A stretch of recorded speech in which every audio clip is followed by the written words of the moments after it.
modalidad que se llama palimpsesto, y el palimpsesto era cómo el tema de, no existía ni la goma de borrar ni el liquid paper, entonces en piedra se frotaba y se borraba, pero quedaban rastros de lo anterior. Entonces, cómo se iban pasando los escribas justamente en estas cuestiones, y esto se llama palimpsesto, que queda una cuestión arriba de la otra, o cuestiones superpuestas, y que se van superponiendo capas. Así es el territorio. Y en ese sentido, el tema de tomarlo casi como un palimpsesto con respecto a las distintas cuestiones que suceden en el mismo. Cada territorio es único, de ahí la necesidad de reciclar, de raspar una vez más, pero con el mayor cuidado. El viejo texto de los hombres han escrito en el irrepresable material de los suelos a fin de depositar uno nuevo que responde a las necesidades de hoy. No pierdan tiempo porque después lo subimos de alguna manera, entonces lo importante es tratar de ir entendiendo, nada más, poder hablar. El territorio es una noción urbana, pero ¿en dónde? A partir de lo que es el tema del antagonismo campo-ciudad, post-revolución industrial o post-civilización industrial. El territorio es objeto de una construcción, sí, y es un proyecto, y constituye un producto. El territorio está semantizado. Es susceptible de discurso, sí, totalmente. Y tiene proyecciones de todo tipo que lo transforman en sujetos. El territorio pasa a ser un sujeto en sí. El territorio tiene una forma y es objeto de percepción. La cartografía científica le otorga una forma exacta y unitaria. Al mapa le falta lo que le caracteriza al territorio, que es la extensión, el espesor, la perpetua metamorfosis y hasta las cuestiones y nociones del lugar, que son distintas a la noción de un territorio. El lugar tiene voces mismas, tiene características propias, tiene identificaciones que, como habla Rita Segato, el tema de las voces del lugar dan per se esas cuestiones que son muy importantes. También Heidegger había hablado de lugar en algún momento. El territorio no es un dato, sino el resultado de varios procesos. Los habitantes no paran de reescribir el viejo grimorio de los suelos. ¿Qué corno es grimorio? Es el viejo libro que tenían los magos o los científicos o los médicos o los farmacéuticos o lo que se les ocurra, y que daba solución justamente a esas fórmulas y remedios. Eso es grimorio. Las huellas del territorio se reconocen para ser utilizadas como elementos, puntos de apoyo, acentos, estimulantes de nuestra propia planificación. Y la oposición mapa-paisaje. El mapa restituye la mirada vertical de los dioses y su ubicuidad. El paisaje se ofrece a la vista de los hombres, los cuales no están más que en un solo lugar al mismo tiempo. Se deja ver en horizontal. Esta es la cuestión, obviamente, de la importancia, porque después vamos a entrar en otro tema que es muy interesante para visualizar esto, que es el tema del paisaje. Y acá está, paisaje. El paisaje, más que una referencia a lo tangible, a lo que yo percibo, a lo que construyo, a un elemento material, natural, pero algo, el área geográfica donde se desarrollan las actividades humanas alude también a las representaciones, que de ellas surgen cuadros, textos, teatralizaciones, a los espacios deseados, recordados, imaginados. En realidad, el tema del paisaje está vinculado no solo a la cuestión, estoy viendo que ahí sale, se pone el celestito, no solo a la cuestión tangible, sino también a lo intangible. No solo, acá se apagó ahora. Ahí está, ahí está. Sí, pero acá no me tengo. No solo la cuestión material, sino también a la cuestión inmaterial. Lo Ahí está. tangible y lo intangible. Tengo una mano acá, otra mano acá, así. Ahí voy. Un cable asociado a un evento o a una actividad o a un personaje histórico, y contiene por lo tanto valores estéticos y culturales. Constituyen obras combinadas del hombre y la naturaleza.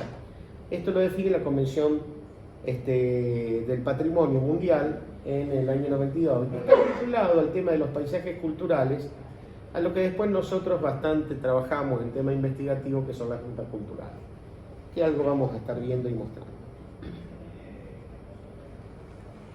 Roberto Fernández es muy claro en lo que él plantea, pero es muy denso leerlo.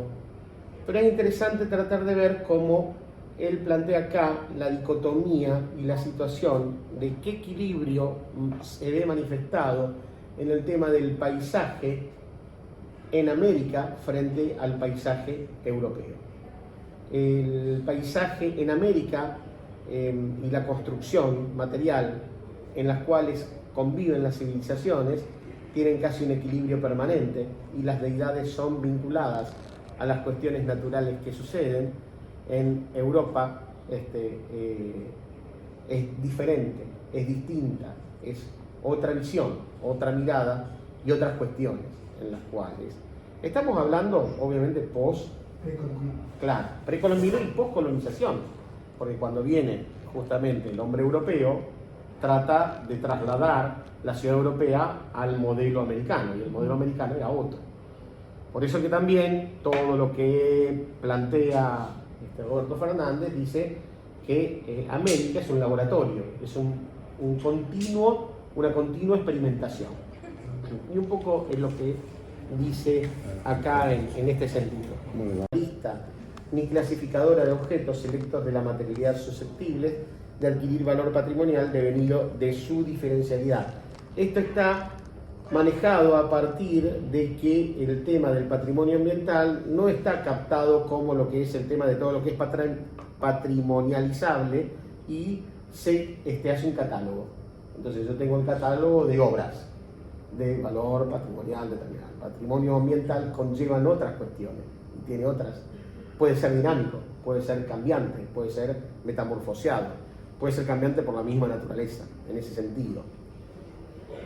Desde este criterio, la noción de patrimonio definida como ambiental consistente en la calidad de las relaciones entre una sociedad determinada y una porción discreta de la naturaleza. Cuando existe un cierto equilibrio en esta relación, se puede decir que las sociedades de dichas culturas poseen patrimonio ambiental.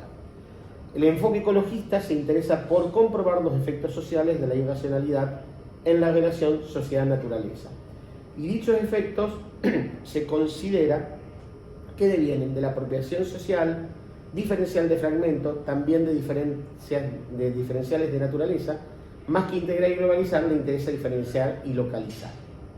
Esto es un poco lo que siempre está planteando Roberto Fernández, es la diferencia entre la cuestión globalizada y la global-localizada, que tiene mucho más que ver con lo nuestro.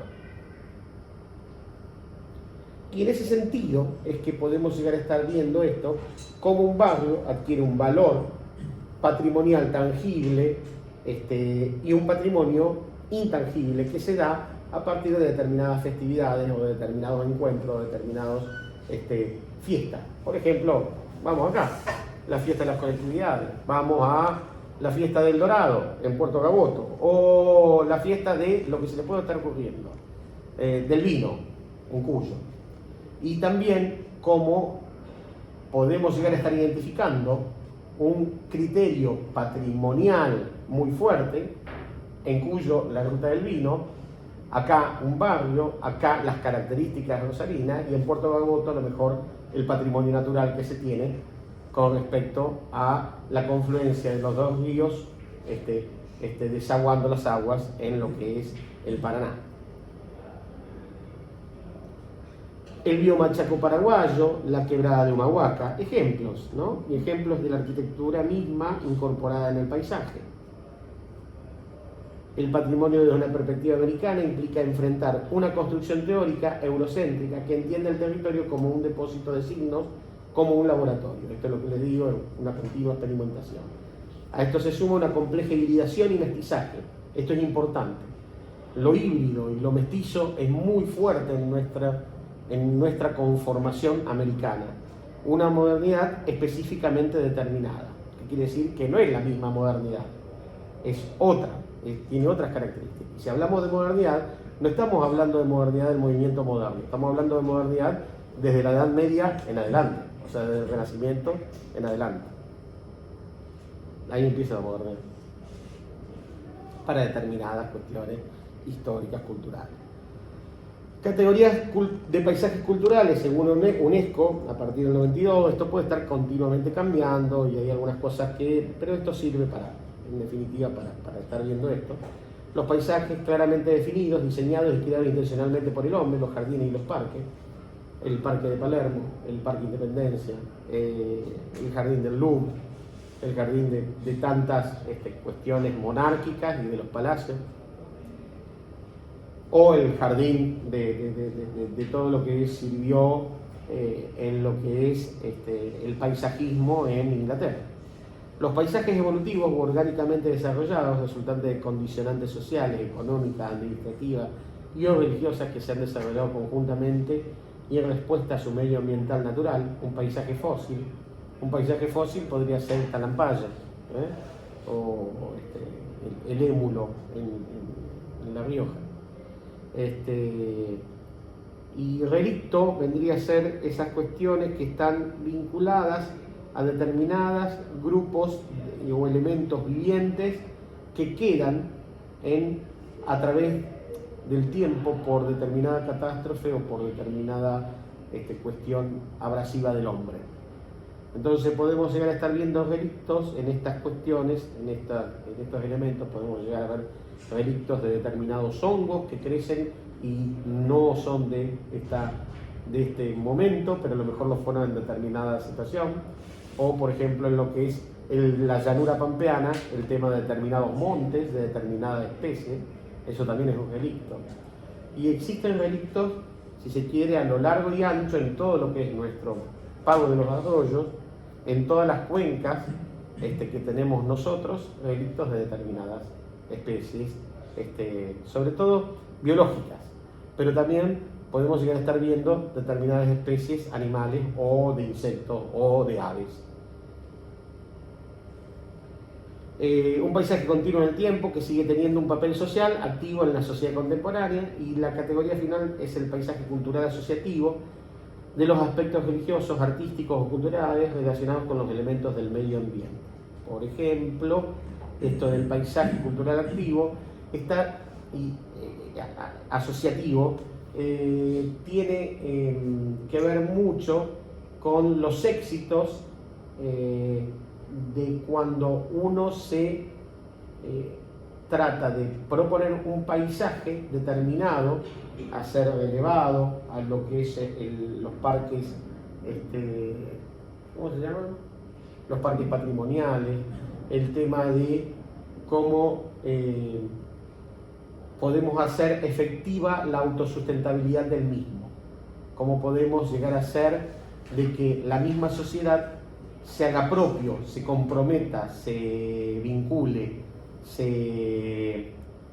lo haga hacer valer. Por ejemplo, podría llegar a estar diciéndose el tema de lo que se presentó en la UNESCO con la ruta jesuítica en Córdoba, en el cual también se venden al mismo tiempo de que se está presentando toda la ruta jesuítica, los salames de Colonia Carolla, los quesos, los dulces, los licores, pero así podemos ver de un montón de cosas, en un montón de situaciones, esas cuestiones, en las cuales la comunidad también aprovecha determinado elemento y ahí se vincula, si se quiere, con otra palabra que no hemos mencionado y no me parecía tratar de estar trayéndola al respecto, al tema de otra cuestión que es el turismo, en ese sentido.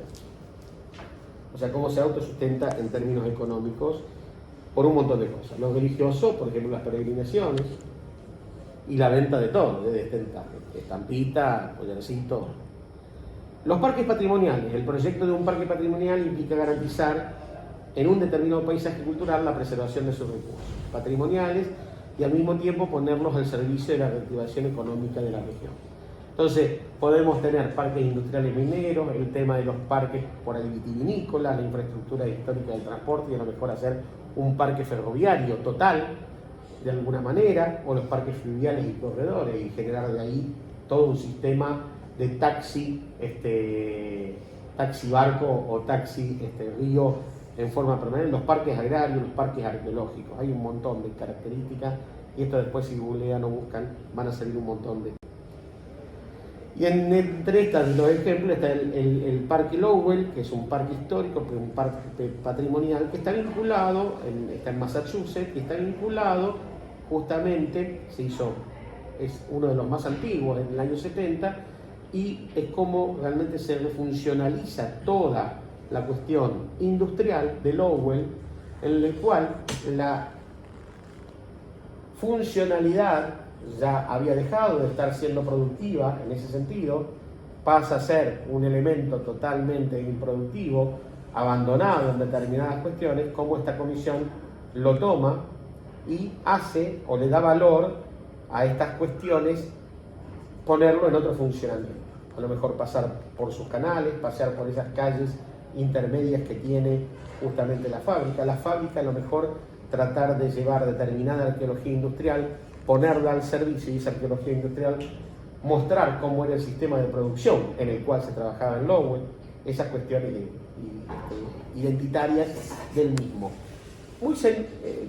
Yo lo comento siempre, tuve la oportunidad por otras cuestiones de viajar a Sudáfrica con el tema del rugby, y obviamente fuimos a ver la prisión donde había estado Mandela. Y la prisión donde había estado Mandela está manejada por los mismos que estuvieron presos ahí, obviamente de raza negra, y la manejan y te cuentan justamente toda esta historieta muy importante. ¿Por qué decir historieta? Realmente tiene un valor histórico fundamental, y no solo, ahí justamente hacer referencia, no solo era Mandela, la cantidad de líderes que hubo anteriores y posteriores y en el medio, en lo que es la isla donde estuvo preso Mandela. Ese es otro elemento y es otro parque patrimonial que está vinculado, si se quiere, a una cuestión, si se quiere, la memoria del terror y demás. Y uno de los guías había estado preso ahí, y vive ahí, y vivía, y se van turnando, ¿no? Y es un elemento de cómo se sustenta estas economías. Acá también en Lowell fue más o menos parecido. Muchos de los que trabajaron son los que sirven de guía al respecto, sobre todo en las partes de lo que es la cuestión productiva. Y un poco lo importante, identificar los recursos de mayor interés, esas son las identificaciones para darle fortaleza. Cuestionar los recursos culturales a partir de una idea fuerza. ¿Cuál es la idea fuerza? Configurar una estructura, cuando dije anteriormente, una historia, un evento, algo. Configurar una estructura y verificarla desde los ensayos propositivos, construir una hipótesis de interpretación de un episodio relevante, a lo mejor vinculado a todo esto.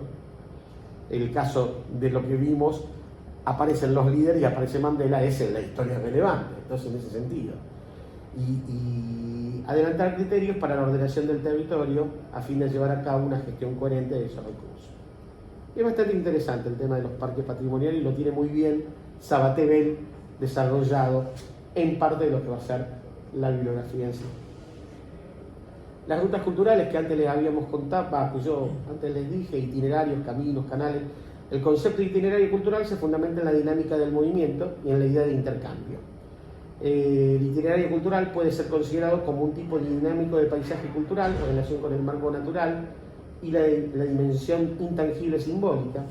La identificación del itinerario se basa en un conjunto de puntos fuertes de elementos tangibles. Por ejemplo, si yo tomo un camino que va desde San Nicolás hasta el norte, Puerto General San Martín, voy tomando ahí el camino o la ruta cultural de la independencia, que así de alguna manera la denunciamos, y tomamos la Casa Cuerda, después vemos en qué proceso o cómo van en la línea histórica, pero el acta acuerdo de San Nicolás, la batalla de Cepeda, la batalla de Pavón, la batería Libertad, pero también, si quieren, me voy un cachito más atrás y me voy a la vuelta de Obligado y paso por todos estos pasos, la batería Libertad acá, creación de la bandera, batalla de San Lorenzo, voy acordando, puedo meter en determinado momento el pasaje de Belgrano, el pasaje de San Martín, un montón de hechos contundentes de la historia, pero sí fuertes, es esa idea fuerza, y termino con la batalla de Punta Quebracho, que comenzó con la vuelta de Obligado y termina con la destrucción de la Armada Anglo-Francesa en Puerto General San Martín. Por ejemplo, ¿está? En ese sentido, es un poco como realmente puedo ir identificando, y solamente no estoy mostrando casi nada de elementos tangibles, porque lo único que se conoce es el lugar, por acá pasó. Puedo estar mostrando el oratorio Morante, pero la batalla de Pavón comenzó en el río, y donde termina, si ustedes ven el plano de batalla o los planos estratégicos, son distintos. O sea, la batalla se va corriendo, no dura un día, se van viendo cómo van avanzando las tropas. Hay un montón de elementos que lo hacen realmente susceptible de poder llegar a estar aprovechando este territorio en otro sentido. Pero en el medio vos tenés que parar, en el medio vos tenés que comer, en el medio vos tenés que tratar de poder disfrutar y visualizar otras cosas. Ese es el punto en el cual estas rutas se pueden llegar, o estos itinerarios se pueden estar tomando desde el punto de vista turístico o tomando desde el punto de vista de ser una ruta histórica, cultural, interesante para ser explotada y valorizada. Puede ser explotada solamente en términos educativos, y entonces lo hacen los chicos de los colegios, o en términos comunitarios, la comunidad misma. En ese sentido, armamos varias, ahí las menciono: la Ruta de la Independencia y la Organización Nacional, la de la sanidad, la de la masonería, la portuaria industrial, la del trabajo y la de la lucha sindical. Tenemos el Villazo, el Rosariazo, un montón de elementos, todo el frente costero que dio todo lo que fue la fortaleza, si se quiere, tanto portuaria y ferroviaria en todo el cinturón industrial de la región. La ruta de la peregrinación y jesuítica, que también está, porque tenemos el viejo camino real pasando paralelo a lo que es el río Paraná. La ruta de los derechos humanos y la memoria, en todos los elementos tenemos situaciones que están vinculadas a los derechos humanos.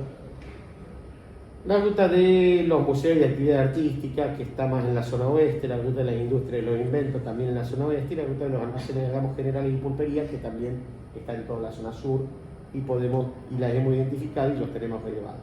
Pero acá, en un barrio como el tema de la Tablada o el tema del Saladillo, podemos estar identificando la ruta de la carne, con el tema de lo que fueron los mataderos, los saladeros, los frigoríficos, el SWIFT, y ahí generar toda, hasta una cuestión, si se quiere, viva, de cómo poder hacerlo activo a esta ruta en ese.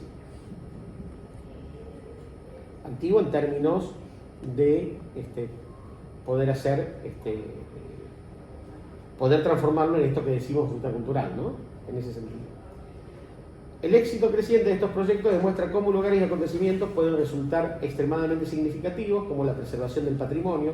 No se dirige excluyentemente a una élite intelectual, o sea, no tengo que estar preservando para que ese paisaje siga siendo, ese palacio siga siendo palacio, o para que lo tenga que estar comprando todo Oroño el grupo Villavicencio, porque no hay otra forma. Y está muy bien, digo, agradezco que haya salido Villavicencio a comprar todo, porque si no a lo mejor se hubiese demolido más. Está en ese sentido, y se hubiesen salido muchos más edificios Kennedy. Estoy hablando de un edificio de los años 70. Ojo, no lo estoy diciendo en términos peyorativos, pero sí que no es todo así, obviamente, no es para eso solo. Y como a su vez se puede otorgar rentabilidad, o sea, cómo esa rentabilidad sucede en otros aspectos. Muchas veces son políticas. Si yo genero una política educativa y quiero hacer fortaleza en mi territorio y que los chicos estén justamente identificados y tengan en memoria todo lo que sucedió en ese territorio, realmente es importante esto que estamos diciendo con respecto al tema de la independencia nacional, ¿no? En ese sentido. O podría estar hablando justamente, que acá nos hacemos mucho más federales y nos hacemos la ruta de Urquiza, que la tienen en Entre Ríos, pero la podemos estar transformando también acá en Rosario. Los usos patrimoniales suponen diversos territorios uno de sus factores claves para el desarrollo económico, porque atrae al turismo, a inversiones, genera actividades, puestos de trabajo y fundamentalmente refuerza la autoestima de la población.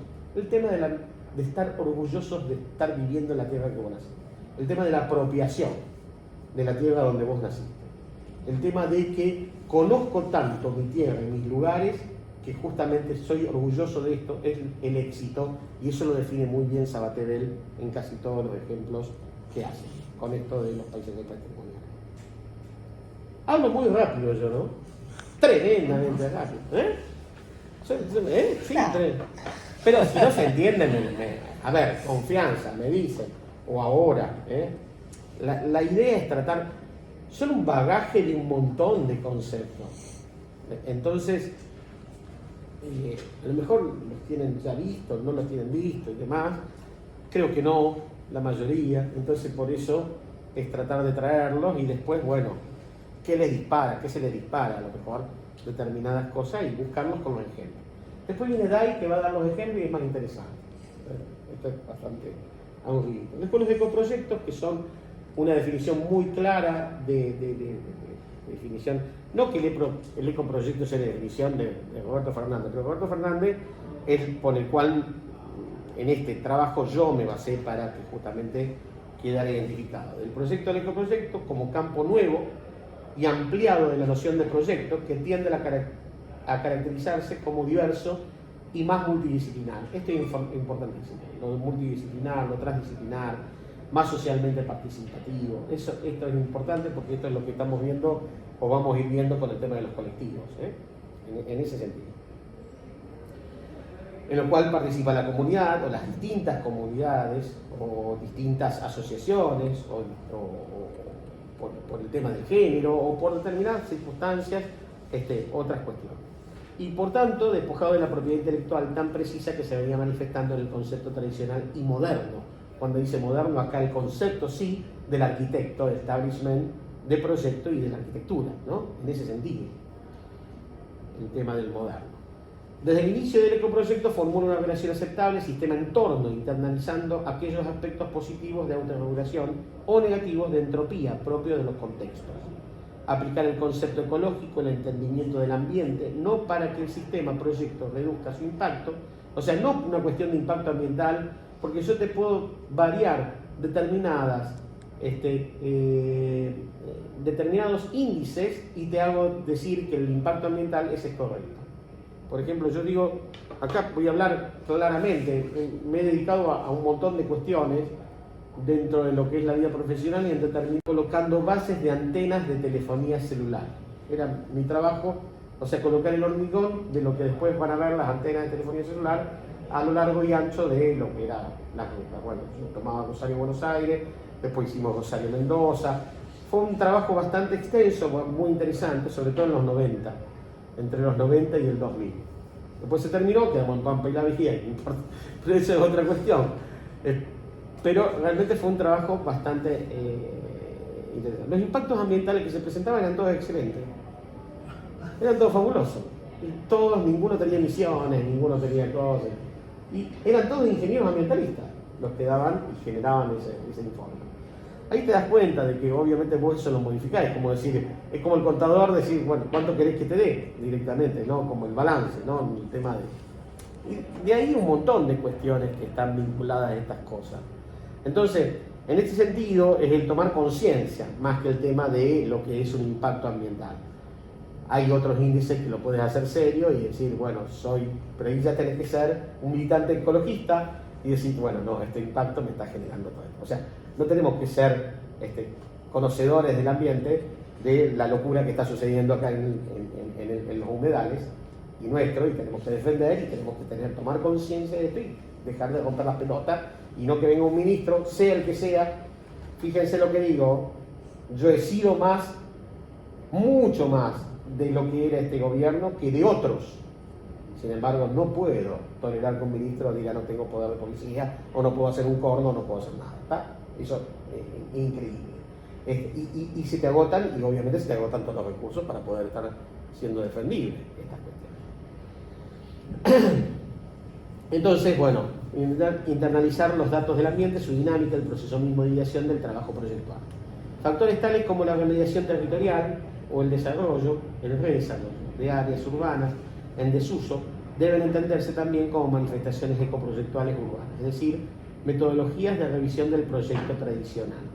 Para mejorar la sustentabilidad intraurbana, esto es importantísimo, incluso considerando insumos de la ciudad que la ciudad pueda proveer como suelos infraestructurales o edificios en desuso. Por ejemplo, una cuestión, yo voy a tener una posición por ahí negativa en algunos aspectos, pero muy positiva en un montón de aspectos, el tema de todo lo que fue la conformación de la Ribera Río en todo el frente costero nuestro, de Rosario, ¿no? De la ciudad de Rosario. Siempre digo, por ahí se olvidaron de otras cuestiones, que el SWIFT o todo el valor paisajístico que tiene el arroyo Saladillo, con las casas burguesas, con el barrio de trabajadores, con un montón, con los primeros boxeadores, con un montón con el parque nacional, con el parque, sí, el parque provincial sur, realmente un montón de elementos. Es como que el sur quedó y no se le dio pelota, y se le dio pelota al centro, porque obviamente era una decisión política y de voto también, en ese sentido. Está bien, por lo menos se hizo, está bien, se hizo. Lo mismo fue en su momento el Parque España, y de ahí la generación de todos esos elementos. Con los cuales, o el Parque Nacional de la Bandera, realmente da estas formaciones, si se quiere, estas metodologías proyectuales de excelencia. Pero se pueden estar generando otras. Hay otras variables, hay otras formas. Hay otras que pueden llegar a estar siendo más de carácter social, u otras de menos carácter social, y otras a lo mejor técnicamente culturales. Esto es un poco las nociones de arquitectura y paisaje. Esto ya lo vieron en Emilio y Escofidio, traído de alguna manera. Emilio en base en el Museo de Montana, cómo está totalmente semienterrado y tiene esos patios y esos pasajes justamente de entrada de luz y entrada de aire, y cómo juega con el suelo, el territorio en sí, y de la misma manera, trasladado a una ciudad, cómo juega con esas paredes o esas doble paredes que generan todo un ambiente bastante interesante en términos de ecología urbana en sí. Lo mismo podríamos estar diciendo en Madrid, el tema de la Caixa, el ejemplo de la Caixa, el tema del jardín vertical, pero también el edificio que está, ese que tiene todo el elemento o el volumen oxidado en la parte superior, o lo que es el Parque Explora en Medellín de Echeverry, o lo que es la Fundación Robles en un high-tech ecológico más fuerte, con todos elementos de que todos los ecosistemas están funcionando a partir de determinados mecanismos, casi como un relojito, ¿no? En ese sentido. Pero en el mismo sentido, las intervenciones de acupuntura urbana de lo que han sido el tema de Favela Barrio en Mario Jáuregui, y cómo los proyectos de configuración socioespacial, los equilibrios siempre inestables en nuestra América, las situaciones en proceso permanente de reconfiguración, la revisión de conceptos de desarrollo, modernización y mercado, el agregar valor a lo existente, transformarlo, potenciándolo, y rearticular las centralidades reconfigurando las conectividades materiales e inmateriales, reales y simbólicas. El tema de la conectividad, o sea, cómo llego, cómo salgo, si está funcionando, si llego con una línea de transporte, estas cuestiones que garantizan un montón de aspectos que podríamos estar viéndolo nosotros del aspecto de la seguridad, ¿no? Por ejemplo, todo un funcionamiento de cosas que realmente a partir simplemente de la conectividad modifica toda una región y toda una situación para que eso se potencie. Como las cuestiones del land art están de alguna manera traídas, estos son como ejemplos así, ¿no? O sea, traídos de elementos justamente de que la naturaleza misma te lo distribuye. El land art es justamente acciones de intervención de artista en el territorio, y en lo que estamos viendo abajo es bajíos, depresiones y lagunas que se crean en el mismo humedal. Esto es en la zona de Villa Constitución, en lo que es la isla Pereira, lo que vendría a ser el área natural protegida Isla del Sol, muy cerquita, y cómo se generan estas lagunas y cómo en determinados periodos de inundación estas se llenan de agua, y en otros periodos justamente quedan estos elementos que podrían ser parte del mismo land art que justamente estamos hablando. Terrain-Vague. A través de la imagen fotográfica somos capaces de recibir indicios, impulsos que dirigen en una dirección la construcción de un imaginario que establecemos por la memoria, o indicios acumulados de un lugar o una ciudad imaginada, la lectura existencialista del paisaje. Y obviamente a raíz de que visualizamos estas imágenes, nosotros tenemos una imagen, sin haberla conocido, a lo mejor de Nueva York, de París, de Roma, de Madrid, de distintas ciudades o de determinados territorios, ¿no? Podríamos estar diciendo también un desierto. Pero el terreno vague está muy vinculado a la cuestión existencialista y a la cuestión, si se quiere, de lo que es las ciudades. Y es terreno, vos ligado a la idea física de una porción de tierra en su condición expectante, aprovechable, pero con cierta agilidad. Vague como una ausencia, como vacante, vago, impreciso, indeterminado, movilidad, vagabundeo, libertad. Lugares aparentemente olvidados donde predomina la memoria del pasado sobre el presente, lugares obsoletos con ciertos valores residuales que persisten en mantener a pesar de su desactivación. Toda la cuestión industrial, todo el tema del parque industrial, todas las empresas o las industrias que se han ido perdiendo o que se han ido cerrando, lo que se transformó después en Lowell, pero a lo mejor podríamos estar transformando otra. Escucha atenta a los flujos de las energías, a los ritmos propios, apelar a la continuidad más que la claridad de la distinción. Y acá pasamos a lo que es la usina Sorrento. Podríamos estar hablando tranquilamente de esto, ¿no? De estos espacios que son lugares extraños, fuera de los circuitos de las estructuras productivas, áreas donde la ciudad ya no se muestra. Y acá no hay ninguna guía, no estamos haciendo ningún accionar. Está funcionando, sí, pero la central de carga funciona muy poco.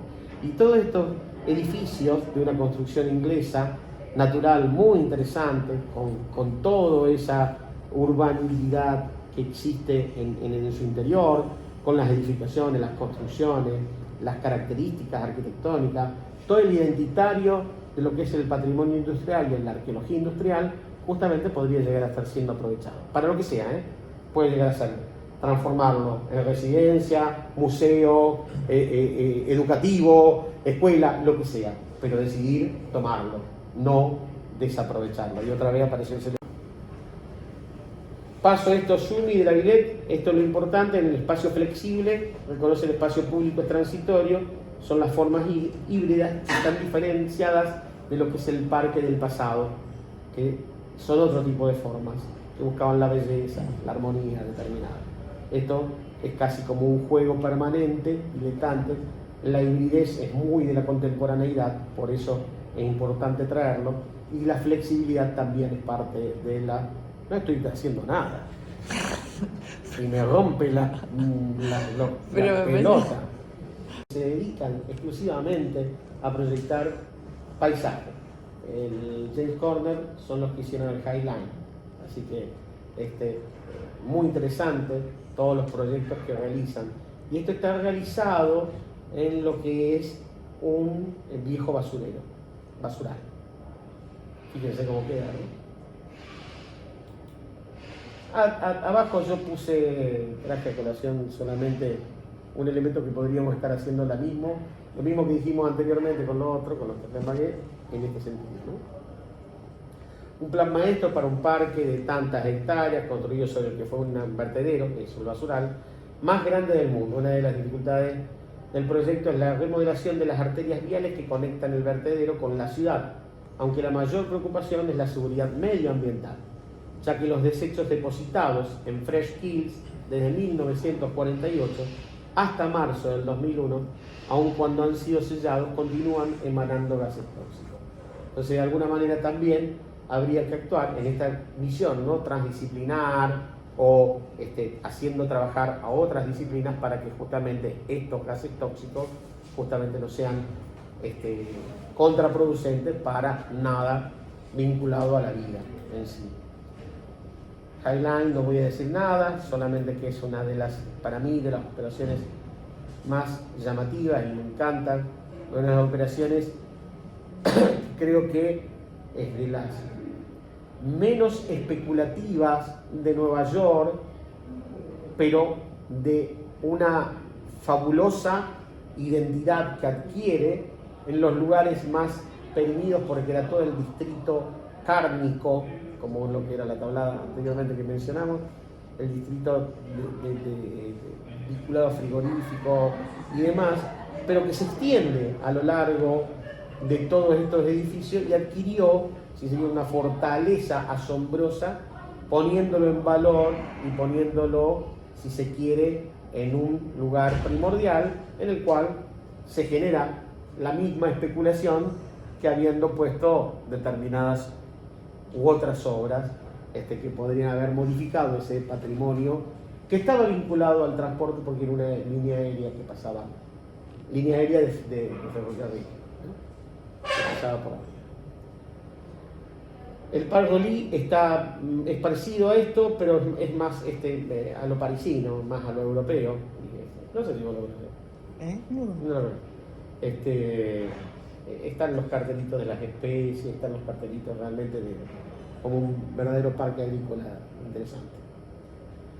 Me gusta mucho, es de OMA, realmente interesante. El diseño del puente tira de dos extremos de este hacia arriba para formar una X, proporcionando refugio para diversos programas, un espacio para presentaciones y una cafetería. No sé si está hecho espacio abierto para plazas, jardines, parcelas, agricultura, pero me encanta cómo está utilizando y cómo está un puente se transforma en parque en ese sentido y cómo está tomado, ¿no? Sobre el río y todas las actividades multifuncionales, pasaje icónico, y como también esto en México, en Cuernavaca, una línea férrea en desuso se transforma en parque lineal ferrocarril de Cuernavaca, en Ciudad de México. No es Ciudad de México, esto es Cuernavaca, pero bueno, no sé por qué es Ciudad de México, es el chispoteo. Pero bueno, es esto, que se podría estar haciendo, yo siempre lo digo, ¿por qué no generar un parque lineal que no digo la totalidad de todas las líneas férreas, pero por ejemplo Funes Roldán, pensémoslo, todo un parque lineal que una todo Funes Roldán en lo que es la línea férrea en sí, o un parque lineal en lo que va desde General Lago a Arroyo Seco, y ahí generar ese parque lineal ferroviario, revalorizando justamente las estaciones y demás, ¿no? O los parques tienen valor patrimonial, los cuadros de estación, tienen valor patrimonial las especies que se pusieron en los cuadros de estación. Tiene valor patrimonial también, qué sé yo, todo el mobiliario, el cartel de metal, el tanque de agua, un montón de elementos que hacen el cabín donde está la máquina. Listo, dejo la parte aburrida. Bueno, yo les quiero contar un poquito sobre algunos casos de estudio, que es en realidad el abordaje de los waterfront, ¿sí? Que por definición son los espacios junto al agua, ¿sí? A mí me gusta más hablar de alguna manera que son espacios intermedios, más que los bordes en sí mismos, por eso digo una resignificación de esos bordes. De alguna manera estos waterfront es necesario, en realidad es necesario cuando hablamos de los waterfront hacer mención de diferentes categorías de paisaje que intervienen indefectiblemente. Una es hablar de los paisajes patrimoniales, o los paisajes patrimoniales no, perdón, paisajes industriales, ¿sí? Cuando hablamos de los paisajes industriales nacen en el contexto de la revolución industrial, son los paisajes de la infraestructura y las zonas portuarias. Y eso indefectiblemente deja la arqueología industrial, que son los diferentes artefactos que componen a las industrias y esta infraestructura. Hablamos, no sé, por ejemplo, tolvas, torres, las grúas, bueno, hablamos de diferentes artefactos en esto. Y por el otro lado el paisaje natural, estamos hablando de agua y demás, y el paisaje natural, por ejemplo, para David Hayes, dice que es una relación negociada entre hombre y naturaleza.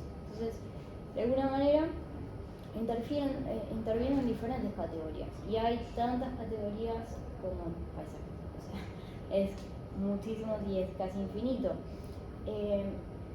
Y particularmente sobre estas situaciones de borde sucede que el agua a lo largo de la historia fue cambiando de alguna manera, o el concepto del agua y el concepto de territorio. Y con eso se ha producido, si se quiere, una cierta mercantilización del agua.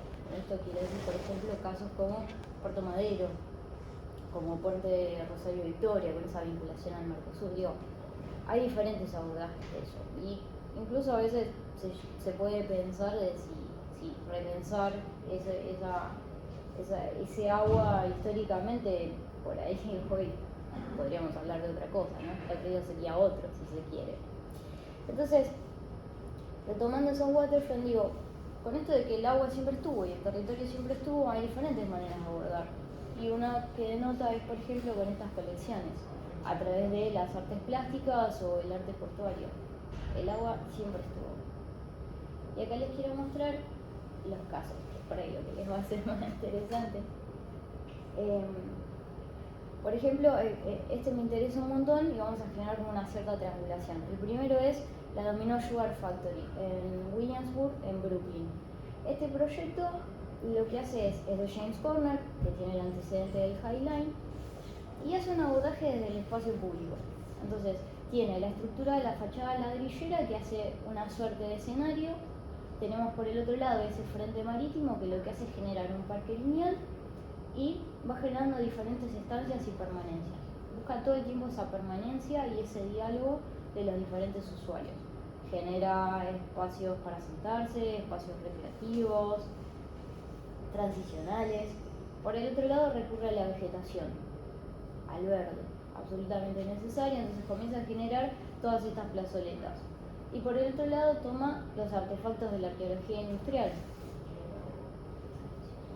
Acá se ve mucho mejor. Entonces, lo que hace es, por ejemplo, toma los tambores para el jarabe y demás. La Domino Sugar Factory industrialmente representaba el 90% por lo menos de la producción del azúcar en Estados Unidos.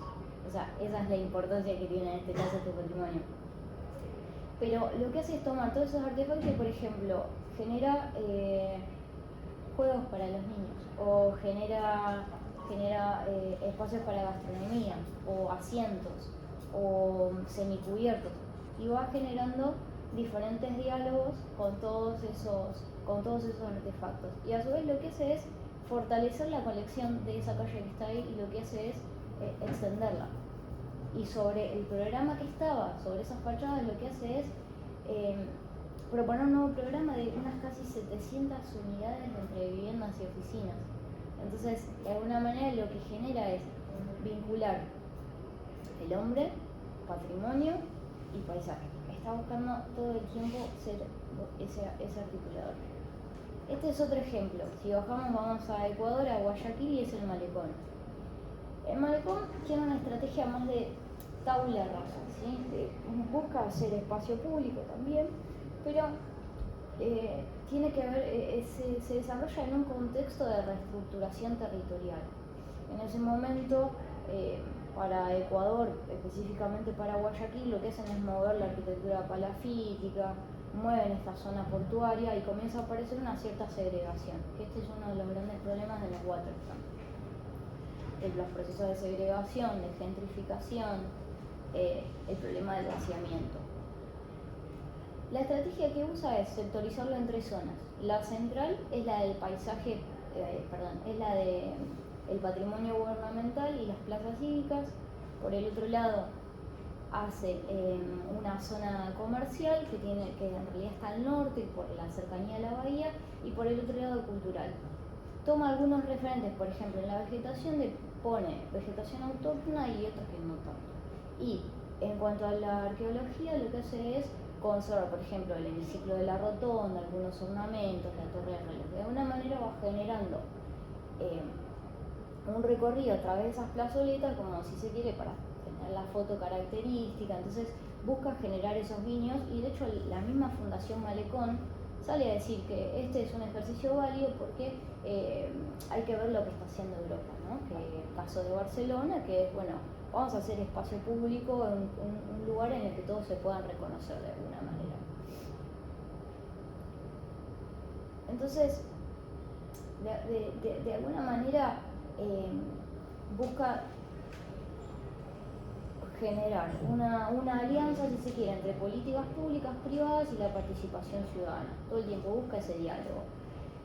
Lo busca, por ejemplo, a través de la creación de un impuesto. Ese impuesto es para que los ciudadanos puedan decidir solventar de alguna manera el proyecto y mantenerlo en el tiempo.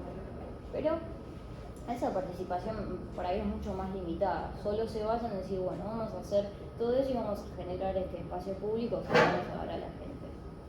Por el otro lado, el caso de Argentina, que se llama un concurso de refuncionalización y puesta en valor del muelle de elevadores en el puerto de Ingeniero White en Bahía Blanca. Este es el primer premio, es el de Solsona. Genera un proyecto que es un parque lineal que va conectando diferentes plazas nodales. Entonces, en el acceso lo que genera es un centro de interpretación y arte con una cubierta ondulada que lo que hace es generar un guiño con la topografía. Por el otro lado, genera una vinculación a escala territorial en donde conserva las vías férreas, lo conecta con un bus ecológico y todo eso a la zona lindera que tiene la autopista. En cuanto a lo programático, lo que hace es decir, bueno, deja las tolvas, deja los hilos y deja los hilos, y los hilos lo que va haciendo es espacios culturales. Y todo eso lo cose con un zócalo, ¿sí? Y constantemente va generando plazoletas que van absorbiendo los diferentes niveles para desembocar en un mirador, en la torre de mirador, que creo que se ve mejor por ahí, en esa torre de mirador. Y todo manteniendo el estuario natural. Y a su vez también tiene un sistema de paneles solares, recolección de agua, entonces busca todo el tiempo la vinculación del espacio público, el hombre y la naturaleza. El segundo premio es el de Martinoli, que a mí en lo personal me gusta mucho más, pero bueno, es una consideración personal. Y lo que hace es, por ejemplo, el caso de las tolvas, las conserva y algunas les hace un tratamiento como para simular también lo que estaba y apelar un poco a esa memoria histórica, y todo lo cose con un zócalo programático con espacio cultural y recreativo, y va generando también diferentes plazoletas que van absorbiendo toda esa cota para rematar en un mirador al estuario y al polder que lo conserva en un estado natural, y va generando esas semipermanencias. Y todo ese espacio cultural lo que hace es generar una terraza verde para generar otra escala en ese observador. Y después está el caso, por ejemplo, de China, en Pudong más particularmente, que el atelier Yuyuyan lo que genera es un parque lineal. En la zona costera, en Pudong, es un proyecto que abarca casi unos 45 kilómetros. Lo que van haciendo es que se le asignan diferentes zonas a diferentes ateliers y hay obras de muchísimos estudios de renombre. Esta es apenas una parte, y lo que hace es también genera una plaza central y va absorbiendo la cota de inundabilidad, que es más o menos unos 7 metros, y genera estas rampas circulares que son bicisendas, y va generando diferentes estancias en ese observador que va marcando el ascenso sobre la costa. Y toma algunos gestos, si se quiere, de, por ejemplo, los maceteros hacen referencia a los hilos, y sobre los hilos existentes lo que hacen es generar una escalera mecánica en la fachada que es acristalada y contrasta de alguna manera la liviandad con ese patrimonio industrial, pero va generando también diferentes distancias en ese ascenso y en esas situaciones particulares de ese observador. Y después va conectando las torres existentes, las grúas de los barcos y las zonas de descarga, y va generando esas plazoletas, esos semicubiertos, diferentes situaciones y esas permanencias en los observadores y en los usuarios. Vuelve a ser espacio público al igual que todos los casos. Acá se puede ver desde otra perspectiva, como esa ramata. Claro, ahí se ve la escalera y todo ese ramata que acá, incluso en la fachada, por ahí no se llega, pero acá abajo, o sea, es monstruoso. Es tremendo. Es tremendo. El Pompidou. Claro, sí. Está buenísimo, qué sé yo. Y va generando diferentes estancias, y lo hace a través de diferentes soldados y diferentes situaciones. Lo mismo que pasa en los otros casos también, porque por ejemplo de Bahía Blanca dicen, bueno, vamos a generar diferentes soldados, por ejemplo con quebracho y los materiales que estaban. Todo esto, lo que quiero decir de alguna manera es que hay un ejercicio que es común a todos y es el de recuperar estos frentes costeros, sitios anacrónicos de alguna manera, estos vacíos. ¿Por qué? Porque se van trasladando y generan este vaciamiento de estas zonas y una falta de pertenencia de los ciudadanos. ¿Por qué? Porque tenemos una ciudad vieja contra una ciudad nueva. Y lo que se busca de alguna manera es un gesto que, si se quiere, abrazador de esa ciudad nueva sobre esa ciudad vieja y generar un tercer paisaje. Entonces, lo interesante acá es tomar un concepto que menciona Francesc Muñoz, que es la urbanización. La urbanización supone la tematización de los paisajes. De alguna manera es uno de los grandes problemas que vimos acá, si se quiere, ¿no? Todos hicieron espacio público, pero todos asimismo lo intervinieron de diferentes maneras. Un ejemplo para mí más claro de urbanización es, por ejemplo, los que les mostré del malecón. ¿Sí? Toma esas referencias. Toma, o también, por ejemplo, con todo lo que me gusta, lo domino de alguna manera también lo hace. O lo hace China también. Creo que el que más le escapa al urbanal justamente son los casos de Argentina, porque buscan esa vinculación constante y buscan entender ese quehacer arquitectónico y esa historicidad en esos lugares, y buscan generar la pertenencia y buscan generar una cierta identidad en esos usuarios. Y eso es lo que me parece interesante, porque la respuesta tampoco es lo antagónico de decir, bueno, conservemos lo patrimonial en sí mismo. No tiene ningún sentido. Esos extremos siguen siendo urbanales. Lo interesante acá es poder entender que hay diferentes capas que van componiendo los territorios, y uno de los grandes desafíos que supone el quehacer de la disciplina es entender que hay diferentes maneras de hacer y conocer, ¿sí? Entonces, requiere en todo esto un ejercicio de escucha real de las ciudades y generar entonces identidad, no solo para estos espacios, sino para los usuarios que las habitan.